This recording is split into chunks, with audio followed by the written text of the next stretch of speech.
Hello, good evening everyone. Welcome again to clear IAS channel. And आज मैं आपके सामने एक करंट अफेयर का टॉपिक लेके आई हूँ। बट टॉपिक स्टार्ट करने से पहले please like share this video and subscribe this channel and please मुझे कमेंट सेक्शन में बताइए कि आपको ये वीडियो कैसी लगी। एंड अगर आपको कोई भी डाउट है देन प्लीज वो भी कमेंट सेक्शन में जरूर मेंशन करिएगा। Also go check out clear IAS website, वहां पे आपको comprehensive note, video lectures, test series and बाकी के रिलेटेड रिसोर्सेज जैसे करंट अफेयर्स के या वैल्यू एडेड रिसोर्सेज मटेरियल्स वो सब आपको अवेलेबल होंगे। So go check out clearias.com। Okay, now let's start this topic. तो ये हमारा पॉलिटी से रिलेटेड टॉपिक है। इस टॉपिक में ये है कि जो चीफ जस्टिस ऑफ इंडिया है, कौन है, अभी रिसेंटली हमारे 49 chief justice of India appoint हुए हैं। वो हैं जस्टिस उदय उमेश ललित एंड इन्होंने 27 अगस्त को ओथ लिया। अच्छा, फॉर्मर कौन थे? फॉर्मर चीफ जस्टिस थे एनवी रमना। इन्होंने एक स्टेटमेंट बोला, इन्होंने ये बोला कि हम एटलीस्ट एक कॉन्स्टिट्यूशन बेंच को हम through out the year supreme court में लाएंगे। ये हमारी न्यूज है कि उदय उमेश ललित जो हैं वो हमारे 49 चीफ जस्टिस ऑफ इंडिया हैं। उन्होंने 27 अगस्त को ओथ लिया एंड उन्होंने ये बोला कि हम लोग क्या करेंगे, एटलीस्ट एक constitution bench through out the year supreme court में रहेगी, फंक्शन करेगी। एंड साथ ही साथ उन्होंने बोला कि एक क्लैरिटी और ट्रांसपेरेंसी लेके आएंगे सारे अर्जेंट जो भी केसेस हैं एपेक्स कोर्ट में। ये उदय उमेश ललित है। देन उन्होंने एक और चीज बोली कि एक क्लियर कट मैकेनिज्म भी हम लेके आएंगे जो लॉयर्स, जो हेल्प करेगा लॉयर्स को कि वो जितने भी अर्जेंट मैटर्स है लाइक बेल पिटिशंस, ये सब वो रिस्पेक्टिव जजेस के सामने, रिस्पेक्टिव बेंच के सामने रख सके। तो एक बहुत ही क्लियर कट, बहुत ही इजी मैकेनिज्म भी आएगा। और ये सारे इश्यूज उन्होंने सुप्रीम कोर्ट बार लीडर से कंसल्ट कर लिए हैं। फॉर एक, जैसे अगर प्रेजेंटली हम एक आंकड़ा देखेंगे तो 492 ऐसे हमारे मैटर्स हैं राइट नाउ जो डायरेक्टली कॉन्स्टिट्यूशन बेंच से रिलेटेड हैं।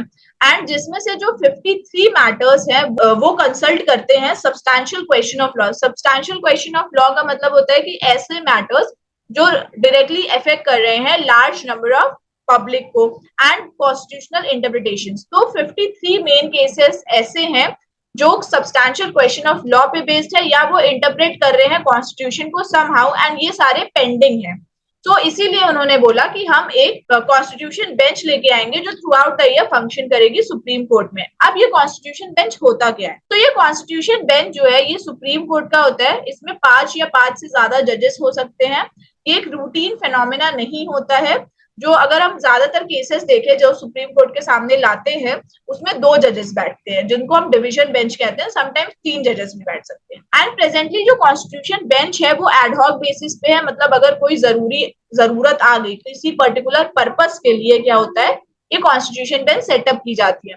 बट अब जो है, जो चीफ जस्टिस है उन्होंने बोला कि थ्रू आउट द ईयर हम एक कॉन्स्टिट्यूशन बेंच लेके आएंगे बिकॉज अभी बहुत सारे पेंडिंग केसेस हैं जो डायरेक्टली कॉन्स्टिट्यूशन बेंच से रिलेटेड है। अच्छा, ये कॉन्स्टिट्यूशन बेंच जो है ये सेटअप कौन करता है? तो जो ये कॉन्स्टिट्यूशनल बेंच है सुप्रीम कोर्ट का, ये सेट करता है chief justice of India. Constitution bench are set up by the chief justice of India to deliberate on cases of constitutional significance. तो इसमें टिपिकली 5 सिटिंग सुप्रीम कोर्ट जजेस होते हैं और अगर ज्यादा कॉम्प्लेक्स केसेस हो तो 7 या 9 भी कॉन्स्टिट्यूशन बेंच हो सकता है। 7 या 9 भी जजेस इस पे बैठ सकते हैं। याद रखिएगा कि जो कॉन्स्टिट्यूशन बेंच है it is setup by the chief justice of India. अगर देखा जाए तो कॉन्स्टिट्यूशन बेंच ने डिसाइड किए बहुत सारे केसेस, इंडिया के best known cases like most important supreme court cases. वो कौन कौन से हो गए? जैसे A Gopalan versus state of Madras and Kesavananda Bharati versus state of Kerala case. ये सारे इंपॉर्टेंट केसेस जो कॉन्स्टिट्यूशनल बेंच है उन्होंने क्या किए हैं, उन्होंने इसके ऊपर जजमेंट सुनाए हैं, डिसाइड किया है। अब हम सर्कमस्टांसेस देखते हैं कि कॉन्स्टिट्यूशनल बेंचेस किस सर्कमस्टांसेस पे आ सकती हैं। तो पहला है आर्टिकल 143। तो आर्टिकल 143 पावर है सुप्रीम कोर्ट की एडवाइजरी ज्यूरिसडिक्शन या consultative jurisdiction of the supreme court. तो इसमें क्या होता है कि जो प्रेसिडेंट है वो सुप्रीम कोर्ट के पास जा सकता है और उनसे ओपिनियन ले सकता है। ओपिनियन मींस अगर कोई पब्लिक से रिलेटेड कोई मैटर अराइज हो गया तो उन्होंने ओपिनियन लिया, या गवर्नमेंट से रिलेटेड कोई मैटर आ गया तो उसके ऊपर उन्होंने सुप्रीम कोर्ट से ओपिनियन लिया। बट अब वो सुप्रीम कोर्ट के पास गए प्रेसिडेंट, बट सुप्रीम कोर्ट के पास भी वो बाइंडिंग नहीं है सुप्रीम कोर्ट का कि वो opinion they he they. But अगर इंटरनेशनल ट्रीटी से रिलेटेड है तो सुप्रीम कोर्ट को ओपिनियन देनी पड़ती है प्रेसिडेंट को। और साथ ही साथ कोई भी ओपिनियन जो सुप्रीम कोर्ट दे रहा है प्रेसिडेंट को तो वो प्रेसिडेंट पे बाइंडिंग नहीं है। प्रेसिडेंट चाहे तो वो ओपिनियन को माने, चाहे तो उस ओपिनियन को निग्लेक्ट कर दे। सो ये डिस्क्रिशन होता है प्रेसिडेंट का कि वो ओपिनियन को मान रहा है कि नहीं मान रहा है। सो आर्टिकल 143 यही कहता है कि जब प्रेसिडेंट सुप्रीम कोर्ट के पास जाता है किसी भी मैटर से रिलेटेड सुप्रीम कोर्ट की राय लेने, ओपिनियन ले। नेक्स्ट है आर्टिकल 145 क्लॉज 3। आर्टिकल 145 क्लॉज 3 क्या कहता है? द मिनिमम नंबर ऑफ जजेस who are to sit for the purpose of deciding any case involving a substantial question of law as to the interpretation of this constitution और for the purpose of hearing any reference under article 143 shall be 5। So इसमें ये है कि अगर मतलब कोई ऐसा case आ रहा है जो सब्सटैंशियल क्वेश्चन ऑफ लॉ पे बेस्ड है, मतलब कोई वो ऐसा मैटर आ रहा है जो लार्ज सेक्शन ऑफ पब्लिक को अफेक्ट कर रहा है, या कोई ऐसा मैटर आ रहा है जो कॉन्स्टिट्यूशन को डायरेक्टली इंटरप्रेट कर रहा है, या कॉन्स्टिट्यूशन से डायरेक्टली रिलेटेड हो रहा है, या कॉन्स्टिट्यूशन को अफेक्ट कर रहा है कोई ऐसा मैटर, सो उसके ऊपर हम लोग, या फिर कोई ऐसा मैटर जो आर्टिकल 143 के अंदर आ रहा है, तो उस केस में जो मिनिमम नंबर ऑफ जजेस होंगे जो कॉन्स्टिट्यूशन बेंच कंप्राइज करेंगे वो क्या होंगे?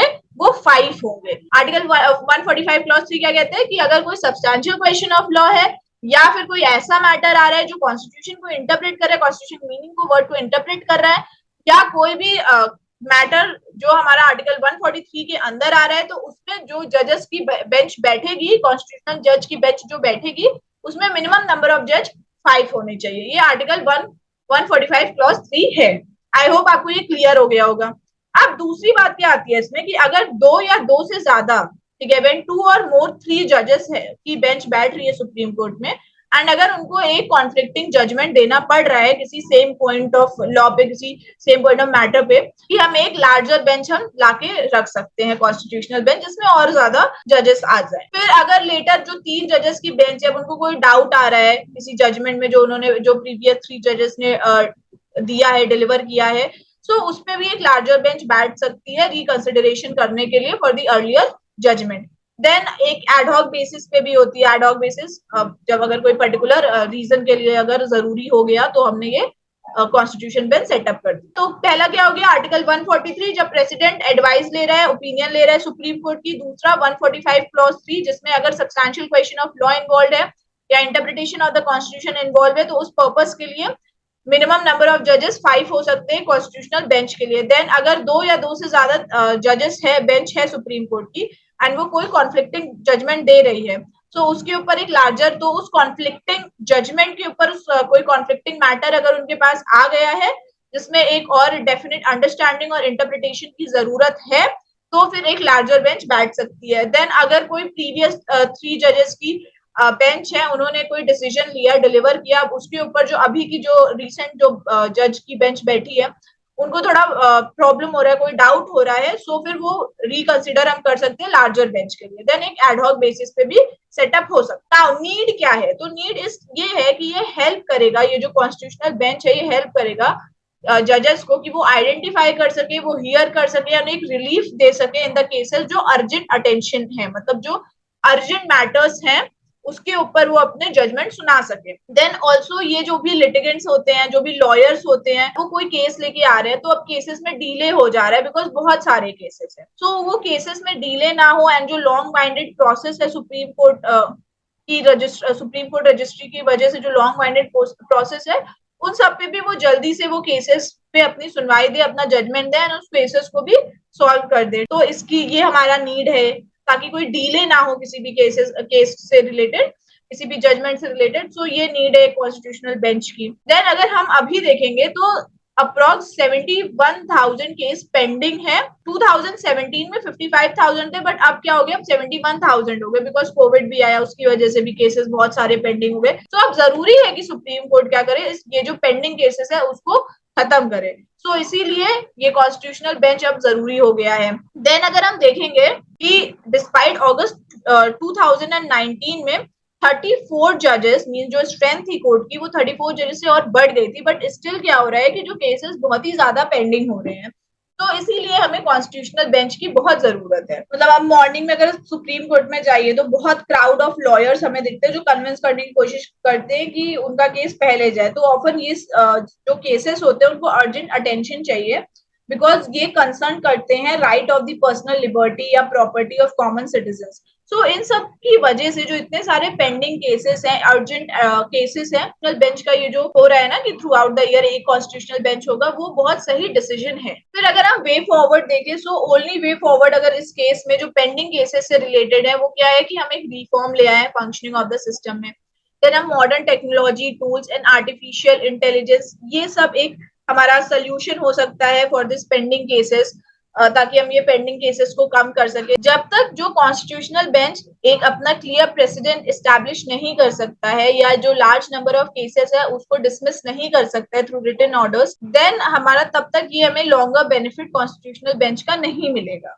तो इसीलिए हमें ये ध्यान में रखना है कि जितने भी अभी जो लार्ज नंबर ऑफ केसेस जो है अभी पेंडिंग केसेस है उसको हमें सबसे पहले डिसमिस करना है। देन तभी उसके बाद ही हमको क्या हो सकता है, ये कॉन्स्टिट्यूशनल बेंच का एक जुरिस्डिक्शन का हमको ये बेनिफिट, लॉन्गर टर्म बेनिफिट तभी मिल सकता है। अब जैसे फॉर एग्जांपल अगर हम देखें रिलेटेड डेवलपमेंट में देखें तो पहली बार सुप्रीम कोर्ट ने लाइव स्ट्रीम किया था अपनी प्रोसीडिंग। तो उस लाइव स्ट्रीम का सिग्निफिकेंस क्या था कि उसने इंश्योर किया था right of access to justice जो गारंटीड है अंडर आर्टिकल 21।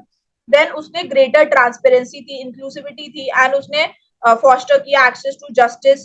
देन करेंटली अगर देखें 6 ऑफ 25 हाई कोर्ट जो गुजरात, उड़ीसा, कर्नाटका, झारखंड, पटना एंड मध्य प्रदेश वो लाइव स्ट्रीम करते हैं अपने प्रोसीडिंग्स को। तो ये मॉडर्न टेक्नोलॉजिकल, आर्टिफिशियल इंटेलिजेंस, ये सब एक हमारा वे फॉरवर्ड है, एक हमारा सोल्यूशन है for all the pending cases. So this is all. I hope आपको ये पूरा टॉपिक समझ में आया हो। अगर स्टिल आपको कोई भी डाउट है then please do mention in the comment section below. Till then thank you and all the best.